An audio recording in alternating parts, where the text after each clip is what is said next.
Welcome to Caring for New Hampshire, a ministry of Concerned Women for America in New Hampshire. I'm Elaine Driscoll, State Director. And today we are again continuing with our Upfront and Personal series with the presidential candidates for 2012. We're very excited. It's been wonderful meeting so many of these people who have just really taken up their own personal finances and are putting themselves around the nation to come and talk about issues that really are important to all of us. May not necessarily be in mainstream media news, and so this is a very exciting opportunity to meet with these candidates and find out what's on their heart and their mind.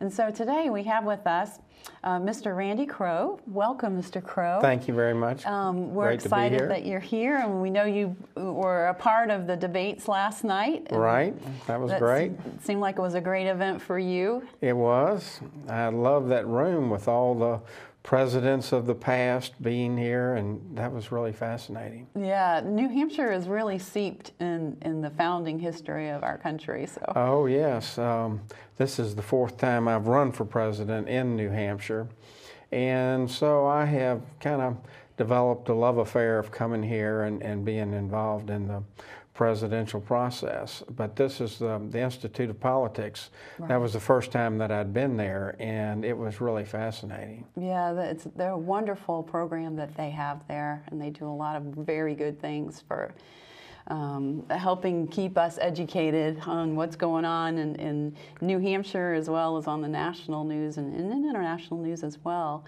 So this is Upfront and Personal, so if you would be willing to share with us just a little bit about yourself and maybe some of your history. And you said that you had been running for president before, and I think it's early as 2000 maybe, is that correct? Right, that was my first one in New Hampshire. Well, I was born in Houston, Texas in 1946, and I was in the retail gasoline business from 1967, left that in 1975. And while I was there in 1973, we had the first so-called oil shortage. And so I was in that, and I didn't feel like it was an oil shortage. I felt like it had been manipulated by big oil. So that had always stayed in my mind. And so I've always had an interest in the oil business. I guess it kind of goes by osmosis, you know, growing up in Texas and everything. But anyway, in 1975, I decided to become a glutton for punishment, and I went in business for myself in the real estate business. And so it's now 36 years later, and I have been self-employed in one form or another ever since then. Most of it in Texas was in the real estate business, and then I've also been an investor. Currently, I am an investor right now. 1984, I moved my family to Wilmington, North Carolina, where my father had been born. And then in 1997, I brought online my website, randycrow.com, and I also entered my first political race. And since then, I've paid the filing fee and been in 18 political races. I've won none, but you know, there's always a chance I might win here in New Hampshire and or Louisiana this year, and I can put a little victory on the victory column. But my website, I posted around 600 articles on that.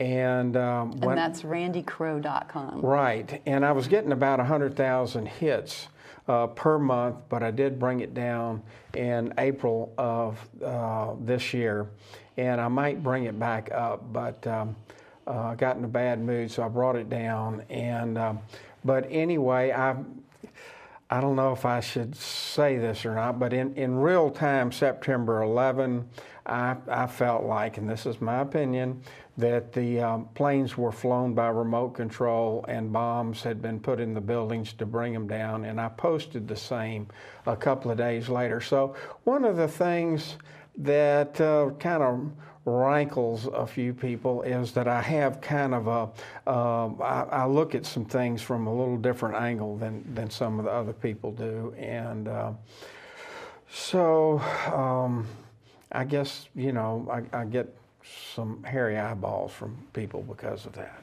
Yeah, well, that probably would raise some eyeballs. What are your thoughts on our international borders and protecting our borders? Do you feel that we need to protect our borders? Well, I am a little controversial. So, but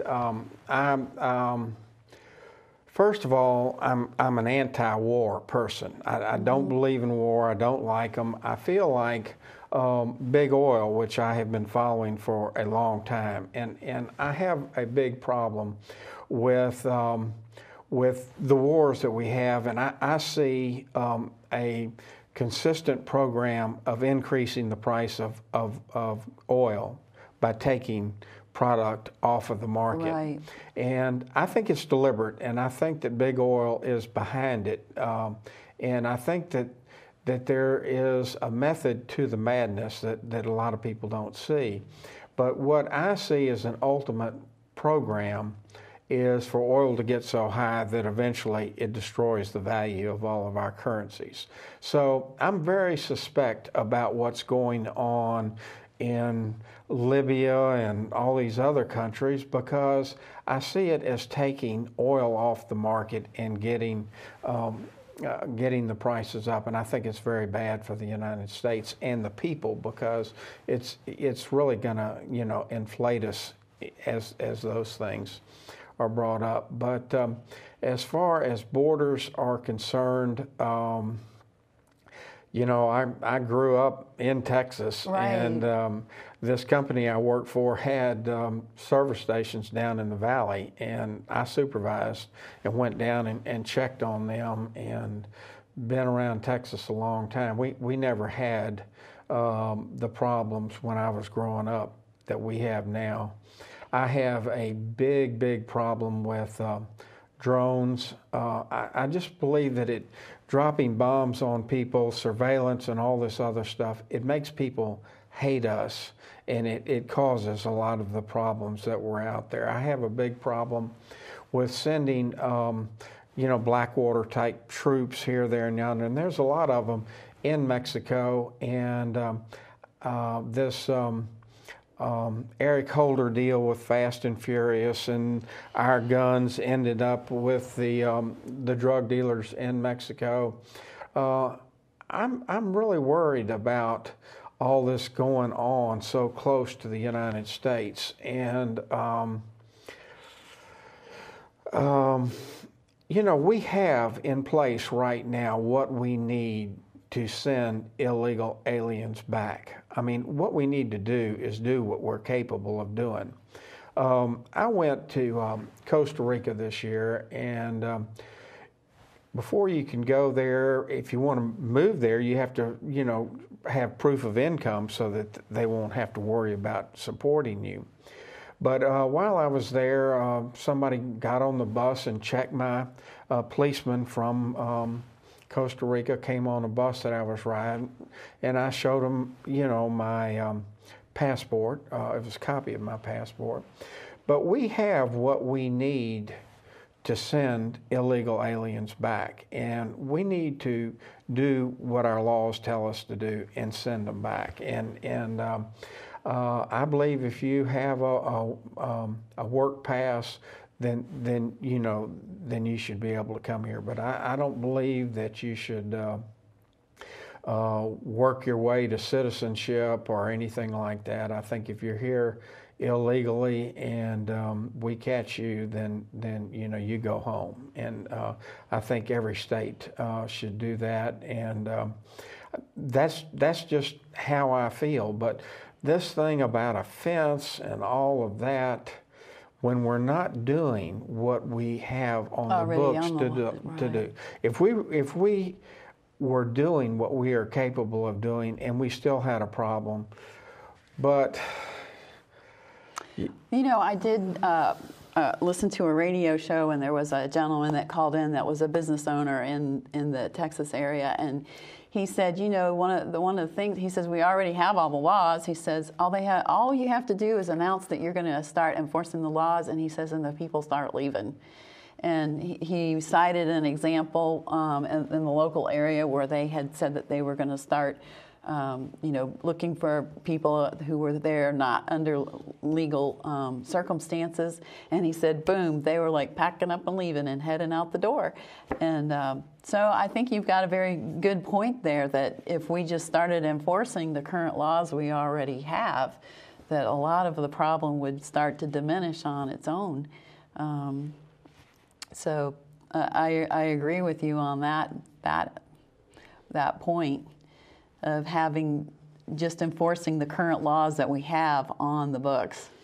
Well, until we do that, I mean, I don't really see all this thing about a national ID where they check your eyeball and you have to give, all these other kind of tests, because I don't want Big Brother to say, okay, well, we've done it for them, now you're next, and your ID is going to have your eyeball on it and all that. I believe if you go and you stop somebody, and I think that we have the right to stop somebody. I mean, certainly I was checked when I was over, in another country. In another country. I mean, if you stop, I mean, what's, hello, who are you?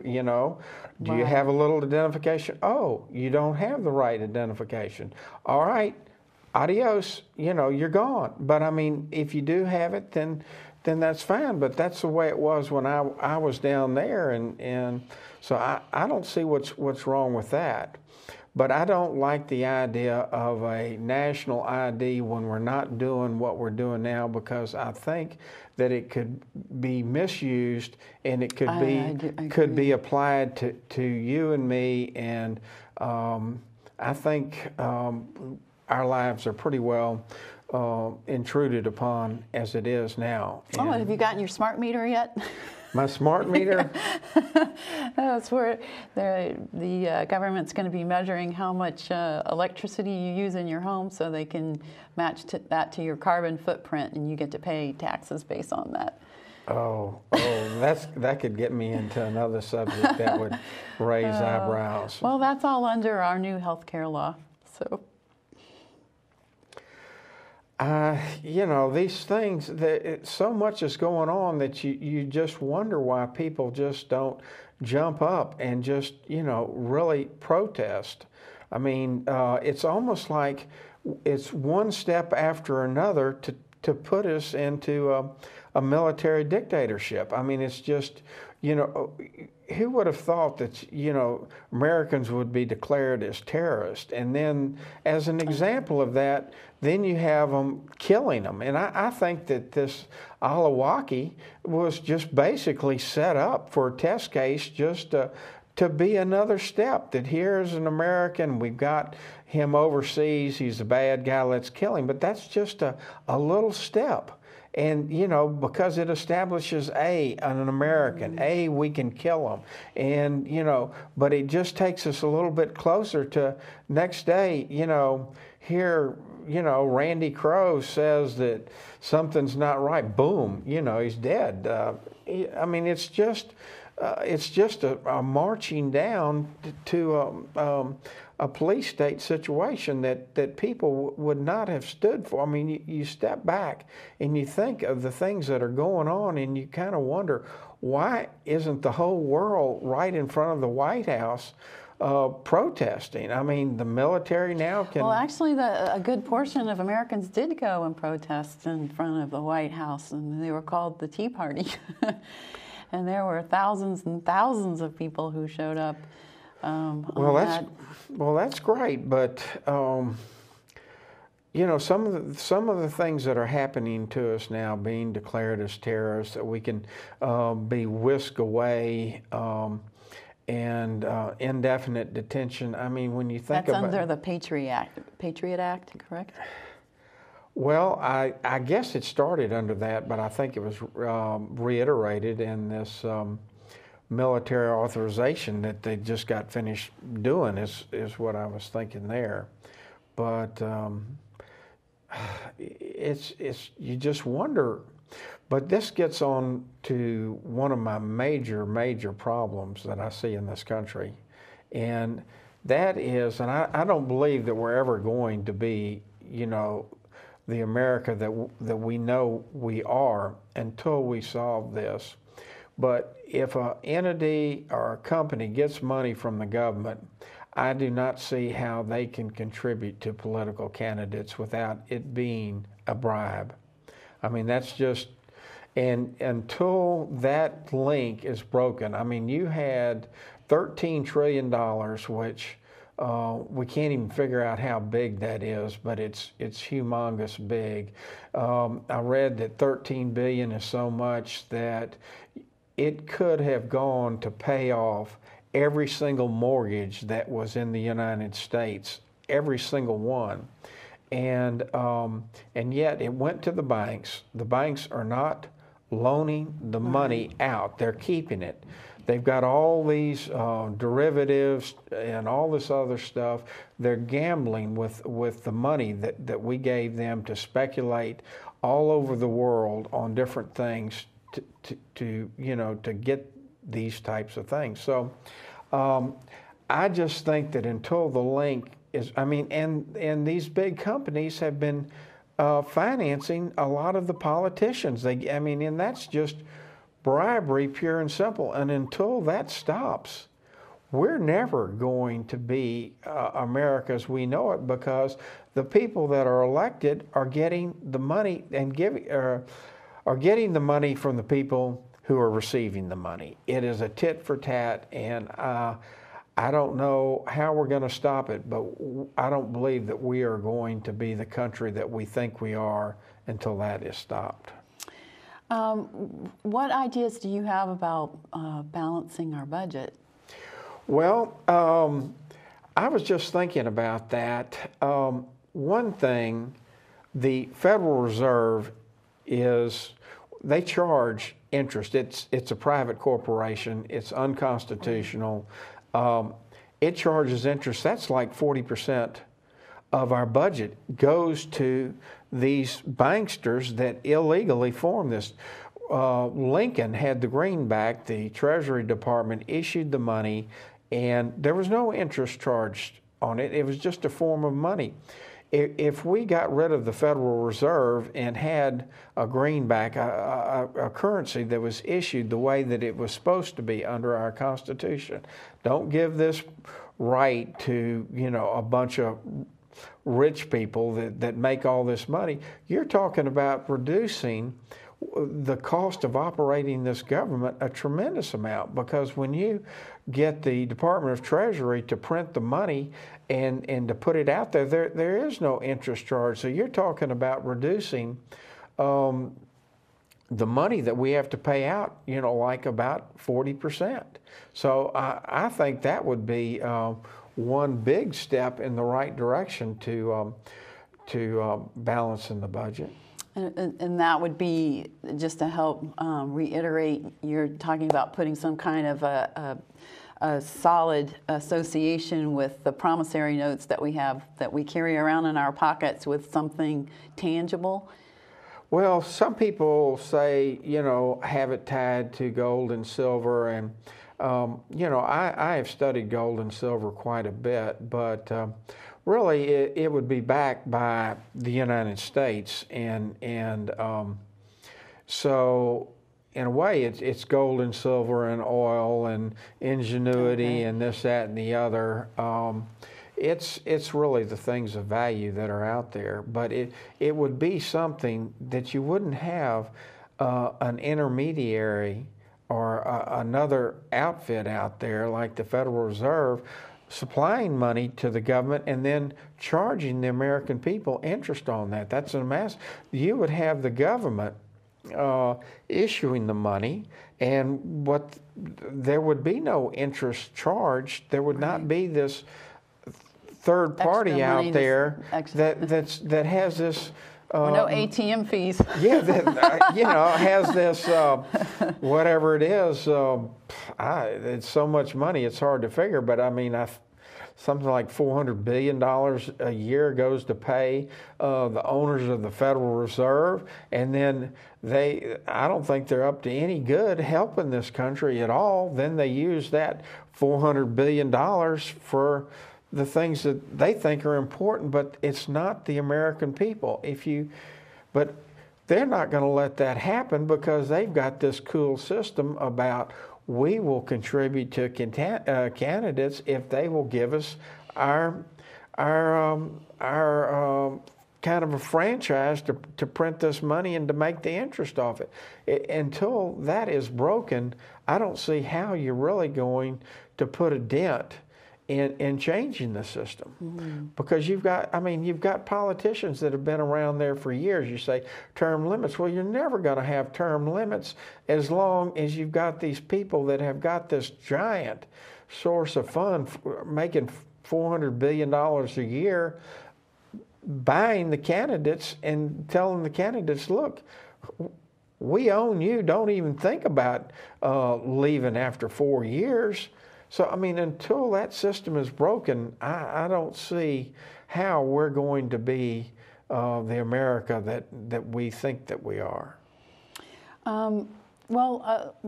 Talking about some other issues as well, our country is facing so many different, mini crises within our own. And this is more of a social issue. And how do you feel about, as president, would you support DOMA, the Defense of Marriage Act, or would you follow kind of the steps that our current administration is taking? I'm not really an expert on DOMA. That is a big subject. You've got, that's one aspect of it. You've got, I don't know, that whole area there. I am a Christian. I think one of the big problems in the United States right now, and I think there's a deliberate effort to do it, is I think that there is a corruption of values in this country. But I also have a problem with the power of our government, and I sometimes have to question. When you start making rules, these rules can be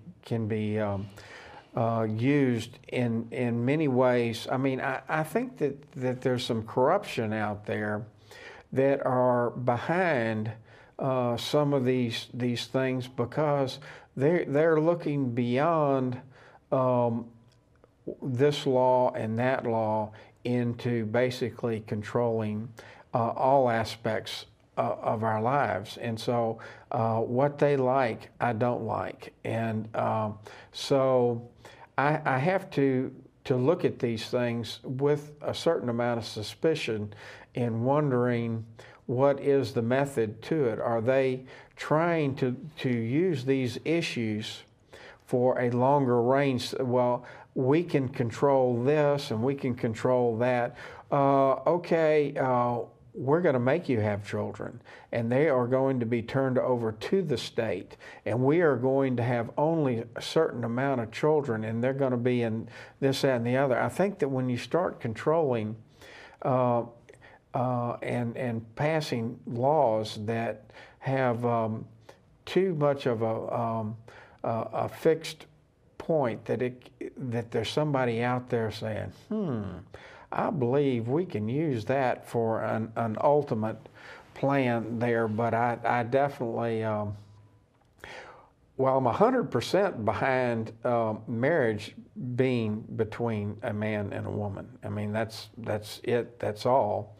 I believe that churches have the right to decide who is married, and that there's a difference between marriage and something that is created by a contract, which I do not think is blessed by the people or it's not blessed at all. And so I think that there's certain things that are out there that I don't necessarily agree to, but I think that there might be, a lawyer could put a relationship a contract that somebody, when they die, gives their money to another man or something like that. But I don't think that the church and the people of the church should bless in any unless for some reason it was some church that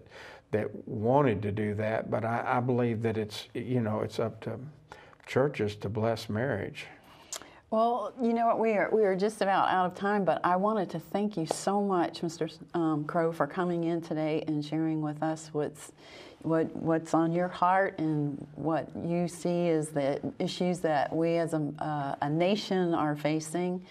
And I really appreciate your time, and I hope that you enjoy the rest of your stay here in New Hampshire. Well, thank you very much. I'm very happy to be here, and time goes by very quickly when you're having fun. And I'm delighted that I was able to express my point of views, and I hope I wasn't too controversial, so somebody said, I don't believe we can put that on air. But anyway, I thank you, and I thank what you're doing in the state of New Hampshire does, and I have tried to get on ballots in states and haven't been able to do it, and I wish New Hampshire would just have a seminar and invite all the Secretary of States of all the other states and teach them how to do it. All right, well, we'll pass that along to Phil Gardner. All right, thank you. Thank you so much again. And we are just thrilled that you were here with us today. And be sure and join us again. We have a couple of more candidates coming up, and